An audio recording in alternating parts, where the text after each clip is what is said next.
5 August দেশজুড়ে curfew ভেঙে ঢাকামুখী মানুষের ঢল, রাস্তায় রাস্তায় প্রতিবাদ। মানুষ আজকে ফিল করতেছে যে মানুষ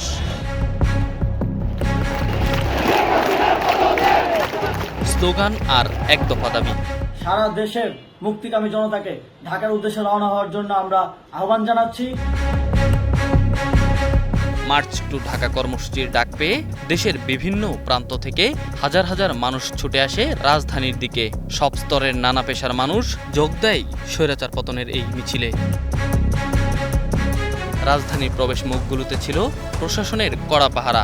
সেই বাধা পেরিয়ে দুপুর নাগাদ জনতার স্রোত এসে জমা হতে থাকে গণভবনের দিকে। যাত্রাপথেই আন্দোলনকারীদের উপর ঝাঁপিয়ে পড়ে আওয়ামী লীগ নেতাকর্মীরা। রাজধানীর বিভিন্ন পয়েন্টে হয় সংঘাত।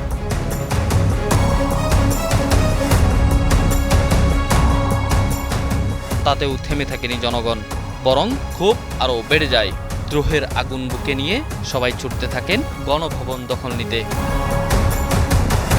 অবশেষে শোনা গেল রাষ্ট্রপতির কাছে পদত্যাগপত্র জমা দিয়ে পতিত প্রধানমন্ত্রী শেখ হাসিনা ভারত পালিয়ে গেছেন। সঙ্গে ছিলেন তার বোন রেহানা। আমরা দেখলাম শেখ হাসিনাও পালায় এবং স্বৈরাচারের পতন নিশ্চিত।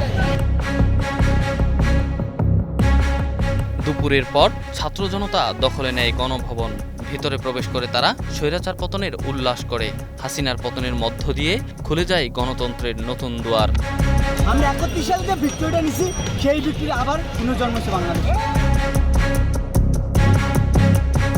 রাজধানী জুড়েই যেন আনন্দের বন্যা বইতে শুরু করে। এতক্ষণ পর্যন্ত যারা ঘরে ছিলেন তারাও বেরিয়ে আসলেন প্রধান সড়কগুলোতে।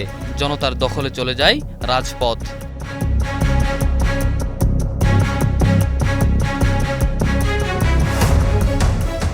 সেনাপ্রধান জেনারেল ওয়াকারুজ্জামান বিভিন্ন রাজনৈতিক দলকে আলোচনার আহ্বান জানান। নিশ্চিত করেন অন্তর্বর্তী সরকার গঠনের কথা।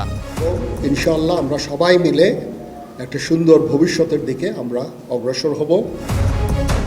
5 আগস্ট সন্ধ্যায় বঙ্গভবনে রাষ্ট্রপতি মোহাম্মদ শাহাবুদ্দিনের নেতৃত্বে বিএনপি জামায়াত সহ বিভিন্ন দলের সঙ্গে বৈঠক হয়।